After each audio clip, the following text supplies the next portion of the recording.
Location services allow mobile devices to understand what's around them. These devices query servers for coordinate-related information, an approach defined as pull notifications. The second generation of location-based services is known as geofencing. It involves having a virtual boundary around a geographical area with push notifications to alert the devices when they cross the border. There are several geofencing techniques available to address the different needs of mobile applications. The first is called a geofenced area, which is a boundary of an area defined using coordinates of surrounding nodes. These areas can be as small as a few meters or as large as several kilometers in any shape. Coordinates of surrounding nodes are used to identify mobile devices crossing the boundary of the area. When this occurs, alerts are triggered. Another technique is called point of interest proximity. In this approach, a circular geofence is created around a point of interest. Similar to a geofenced area, the radius and hence the size of this circle can vary widely. Mobile devices crossing the boundary of the geofence is calculated using the coordinates of the point of interest and the defined radius. Another commonly used technique is a route adherence. This uses a set of circular geofences, and each geofence and their center node coordinates have to be defined to create the complete geofence. It is mostly used to keep mobile devices within a predefined path.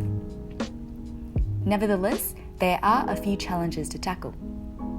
Firstly, a typical mobile device user will face the common problem of running out of battery very quickly when engaging with location-based apps.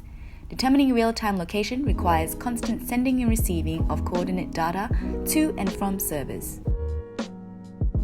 With a huge number of geofences around the world, managing the constant stream of queries arising from multiple devices can also cause bottlenecks in terms of efficiency.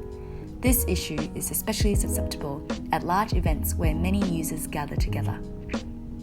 Having our real-time data collected, sometimes without our permission, leads to privacy issues. Targeted individuals may be tracked or monitored if such data falls in the wrong hands. We will use our demo to highlight how geofencing is used in our everyday lives. We first set up for uni using Google Maps. This uses the route adherence technique, a popular approach in GPSs. Along the way to uni, we get distracted by marketing promotions. Sephora and Uniqlo have either geofenced areas or proximity with points of interests. So when we approach their stores, we enter their geofence perimeters and trigger their personalized alerts. These are then sent straight to our mobile device. Once we reach uni, the Life360 app detects that we have arrived at a checkpoint and notifies our friends and family that we are safe. Using the proximity with point of interest technique, applications such as these can send push notifications to users who are tracking if another user has arrived or departed a selected location. Finally, we use Snapchat and add a location-based filter to update our social media status. By implementing a geofenced area and tracking users' location, social networking apps can provide their users with personalized content such as filters, stickers, and videos. As discussed previously, frequent location tracking is ultimately power-hungry and depletes device batteries quickly. New methods leverage the help of other sensors to minimize location queries. For example, if there are no movement readings from the accelerometer, a user can be said to be stationary.